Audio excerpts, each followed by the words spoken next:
Poprzednia płyta kończyła się na pustyni też, bo to był Taklamakan.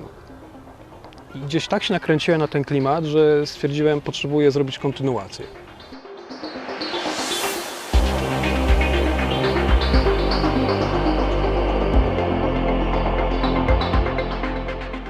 To jest chyba pierwszy raz, kiedy jakoś tak bardziej podszedłem koncepcyjnie na początku, a dopiero później wyszła z tego muzyka. Zwykle było jakoś tak bez jakiejś wstępnej koncepcji, te utwory po prostu spontanicznie powstawały, a to było tak to od razu tu nakierunkowane na tą pustynię.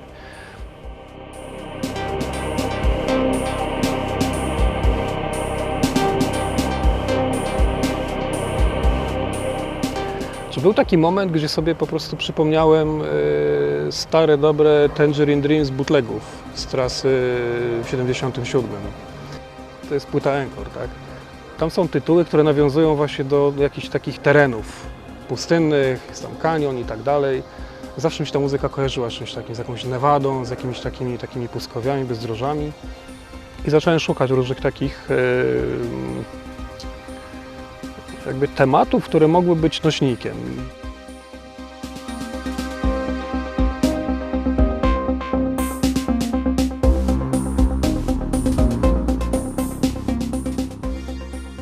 To jest kwestia tych upodobań muzycznych, tak? Tutaj takimi właśnie dwoma numerami jeden to jest Tangerine Dream, to stare, i Boards of Canada.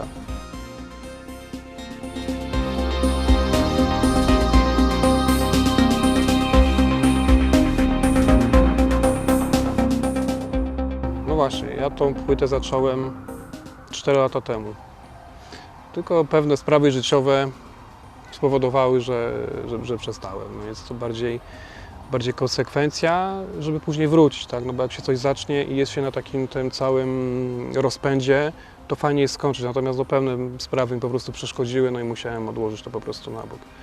A zwykle po czymś takim ciężko się wraca do tematów, bo to już nie te myśli, nie ta atmosfera, ciężko jest wrócić, więc to było największe wyzwanie. No ale w którymś momencie taki motorek właśnie się zapalił i poszło. Mnie bardzo interesuje, co jak gdyby słuchacze słyszą, widzą, jak to odczuwają, dlatego lubię się właśnie tą muzyką dzielić. Natomiast jakby no nie mam takiego celu, żeby gdzieś tam, nie wiem, jakąś popularność zdobywać, coś takiego. Bardziej mnie interesuje właśnie ta interakcja później, co się z tym wydarzy. Dlatego fajnie jest zostawić w muzyce czy w tytułach jakąś sugestię, ale taką nie narzucającą się i no później pogadać właśnie, czy posłuchać, poczytać właśnie jak to się dalej rozwinęło. To też jest inspirujące potem. Znaczy, temat przewodni on wyszedł, jak mówiłem, tam z tych jakichś tam muzycznych fascynacji. Natomiast później właśnie dłubiąc, szukając, sam dochodziłem do pewnych właśnie, no to przecież to jest metafora czegoś tam. Ja celowo nie chcę mówić czego, ale w zasadzie w każdym tytule, z każdym utworu można sobie to jakoś osobiście dopasować. Więc jakby ta przestrzeń zostaje, ale owszem, jest to gdzieś tam narzucone tą koncepcją pustyni. Natomiast no wiadomo, pustynia to też może być metafora.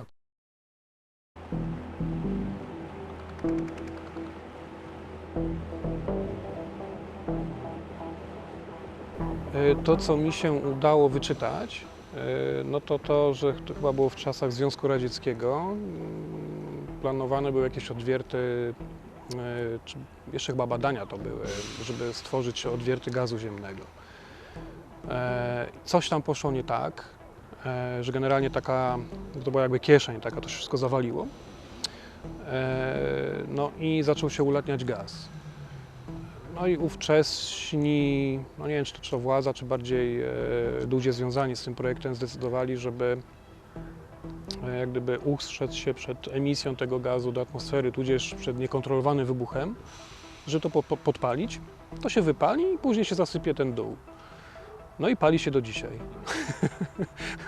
Czyli taki błąd człowieka, który no, gdzieś były dobre intencje, coś tam nie wyszło, chcieliśmy to naprawić, nie wyszło jeszcze bardziej, a teraz mamy ciekawostkę, atrakcję turystyczną. Tak.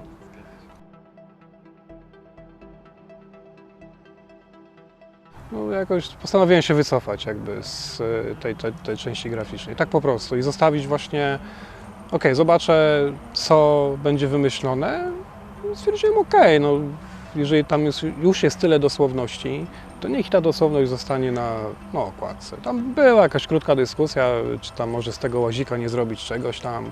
Gdzieś mi zaczął po głowie chodzić pomysł, żeby to był taki sekwencer analogowy, który właśnie jest na tych kółkach i właśnie jest zasypany piachem. No ale żeśmy już odpuścili, bo to już faktycznie technicznie trochę już więcej by czasu zajęło.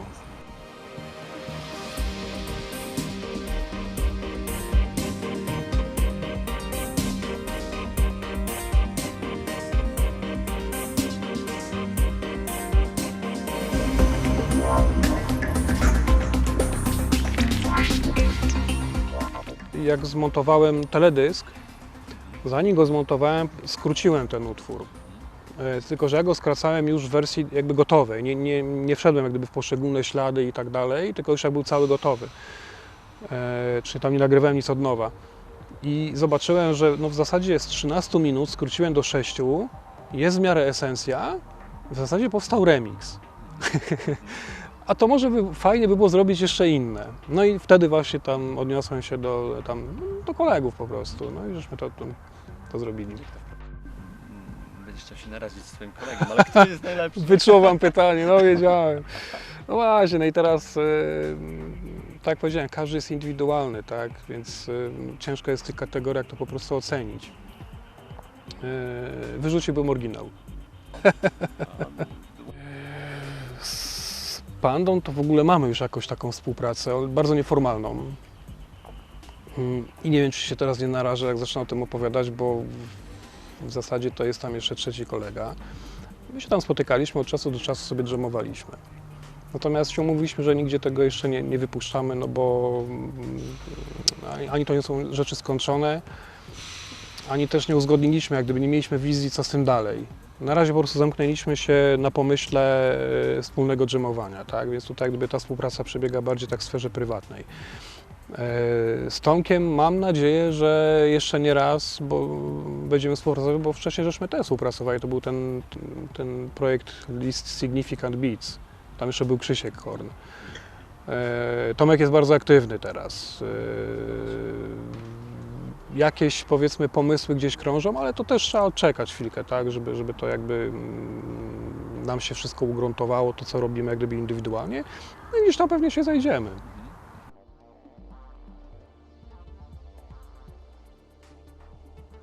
Mówiąc wprost, nie mam parcia na szkło i na takie rzeczy, ale że w tym roku odbywał się Ambient po raz 20 i nadano temu wydarzeniu taką rangę i że tam jeżdżę w zasadzie od 18 lat, że z wieloma ludźmi też się znam kilkanaście lat, a okazało się, że z kilkoma przyjaciółmi obchodziliśmy też 20-lecie i że właśnie wyszło jakoś, kurczę, przecież właśnie wtedy wymyśliłem tego Polarisa całego, a to trzeba to jakoś uczcić. No i po prostu wziąłem ze sobą 2 najmniejsze instrumenty, jakie miałem, przepraszam, 3.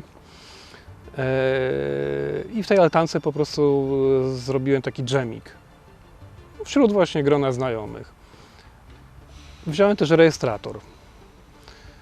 Stwierdziłem, zobaczmy co z tego wyjdzie, jak nie to będzie jakaś fajna, jak nie wyjdzie to będzie przynajmniej pamiątka, tak? I gdzieś tam tym się po prostu ze znajomymi podzielę i już.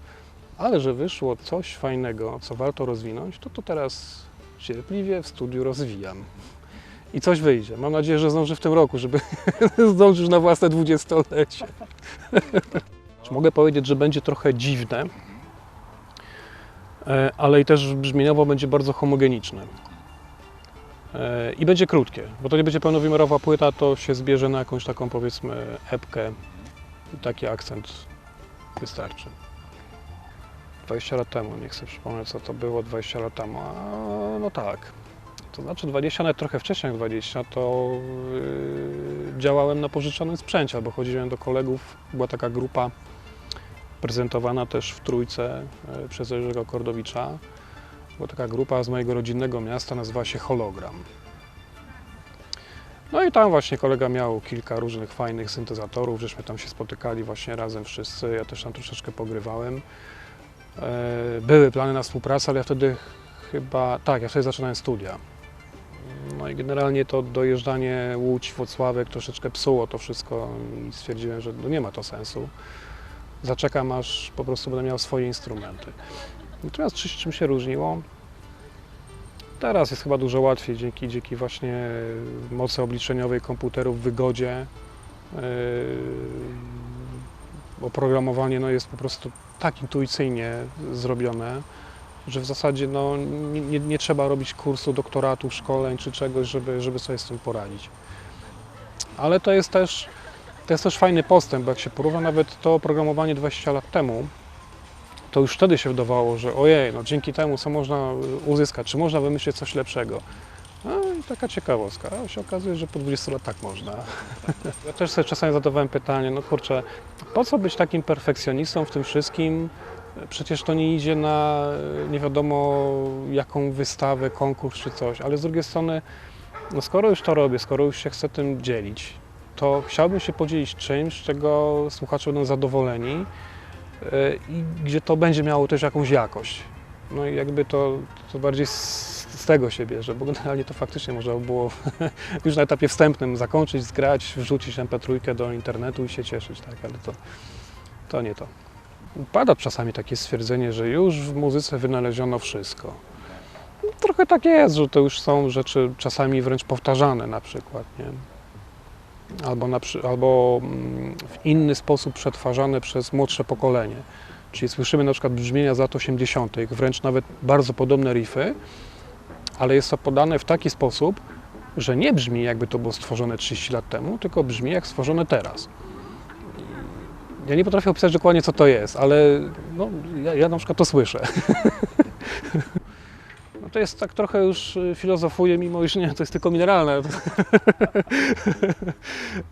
Ale jeżeli miałbym tak patrzeć z perspektywy właśnie tej takiej relacji ze słuchaczami, to zależy mi na tym, żeby ta relacja była, niż żeby to się odbywało przez konkretny środek jakiś, tak? Czy to będzie płyta, czy to będzie, nie wiem, YouTube, czy cokolwiek innego, to jest sprawa drugorzędna. Grunt, żeby właśnie ta jakaś taka relacja, chemia, żeby była.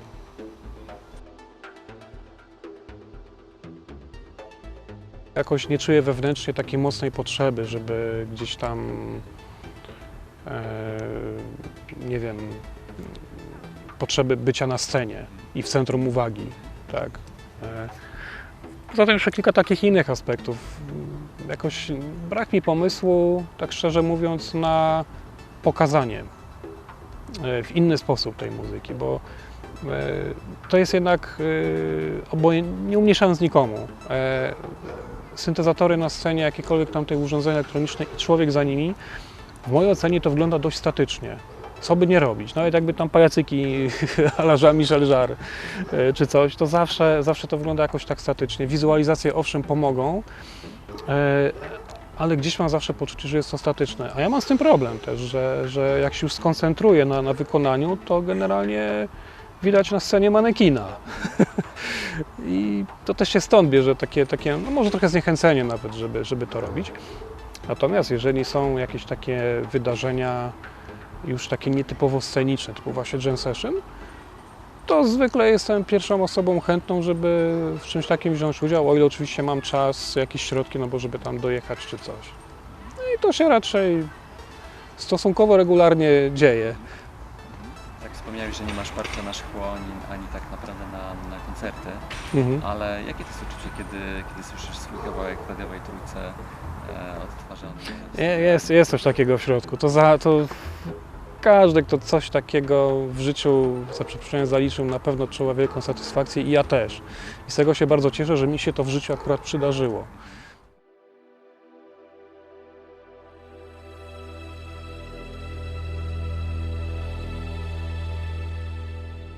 Zazwyczaj z tymi rykoszetami to było tak, że dosyć sporym wyzwaniem było dotarcie na miejsce. Bo to były ciekawe miejsca, one gdzieś tam miały to powiązanie właśnie z grupą Tangerine Dream, bo stąd to się wzięło, czy tą z okładką, czy z tytułem, czy z czymś takim. Natomiast jeżeli już te miejsca Wiktor wybierał, to żeby to były raczej miejsca nie w kurorcie, czy blisko jakichś tam dużych skupisk ludzkich, tylko bardziej tak w odosobnieniu. A to z kolei powodowało, że to dotarcie też było wyzwaniem. No i takim jednym z miejsc była właśnie La Gomera, gdzie no po pierwsze trzeba było dolecieć, a po drugie przepłynąć promem. i jeszcze znaleźć to miejsce. No i mnóstwo po prostu przeszkód po drodze. Począwszy od opóźnienia taksówkarza w Szczecinie, żeby dojechać na lotnisko, po obsługi samolotów na przesiadce w Madrycie. Jak już dolecieliśmy, no to szybko jakaś taksówka, żeby z północnej Teneryfy na południową dotrzeć na przystań promową. No, tam z kolei zobaczyliśmy już, jak ostatni prom odpływa. Ja byłem z świeżo upieczoną małżonką, o ile tak to można sformułować. I co? Na szczęście mój serdeczny przyjaciel był tam parę tygodni wcześniej. Znalazł jakąś tanią kwaterę i na wszelki wypadek mi zarezerwował. Mówi, na wypadek, gdyby coś się stało, masz. No i po prostu jestem bardzo wdzięczny, bo mieliśmy gdzie spać. Następnego dnia oczywiście wsiadamy w prom, dopłynęliśmy, wszyscy jesteśmy szczęśliwi, wysiadamy, a tam żywego ducha. Nie ma autobusu, nie ma nic, bo trafiliśmy na dzień wolny od pracy.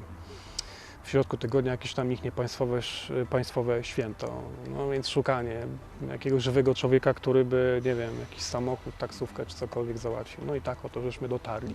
I zazwyczaj tak, słyszałem z różnych opowiadań, tak samo zresztą w Toskanii też tam były różne zawiłości takie logistyczne. To spore wyzwanie było właśnie dotarcie, ale dzięki temu coś fajnego zawsze się tam wydarzyło. Jest to opowiadać, tak? No to oczywiście to bardzo szybko przeszedłem przez tą historię, a tam się mnóstwo rzeczy jeszcze po drodze wydarzyło. Musimy się kiedyś spotkać. Tak, w Toskanii, we Włoszech. To był drugi już z kolei, w którym wziąłem udział. Tam było kilka fajnych zdarzeń.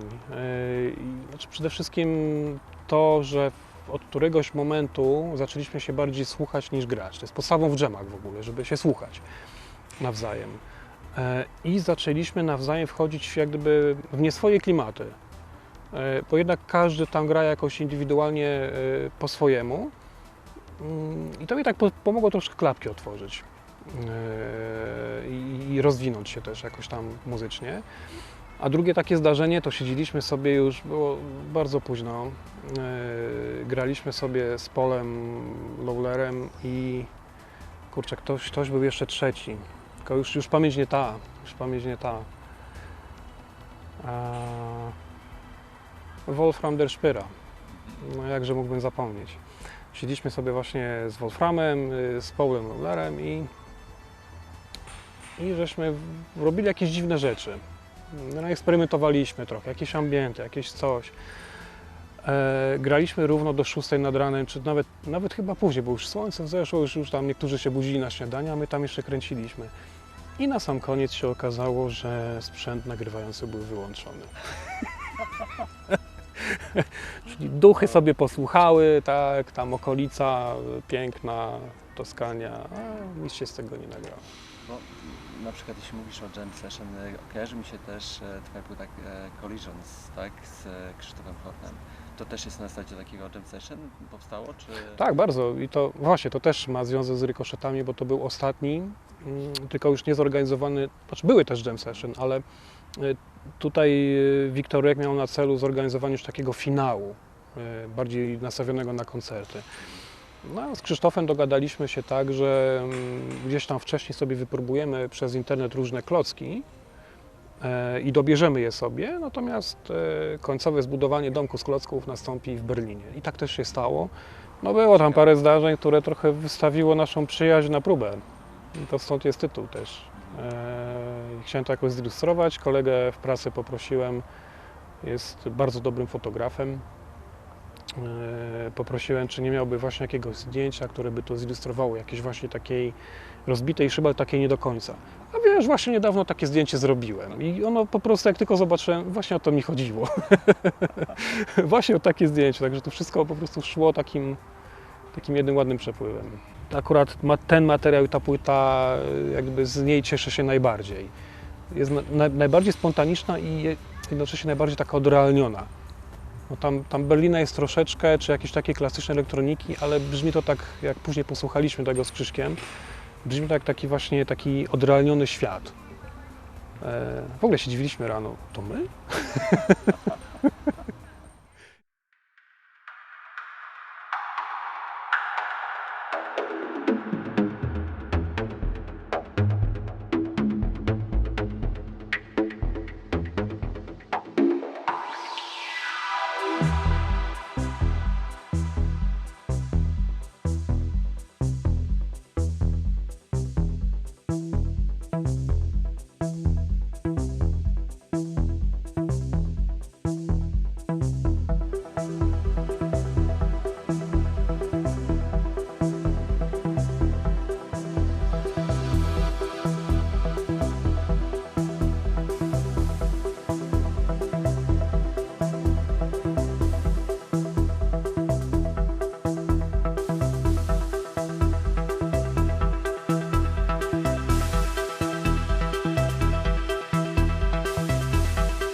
Cięcie, tak? Akcja, akcja. Serdecznie pozdrawiam widzów kanału Creative Mind Explorer.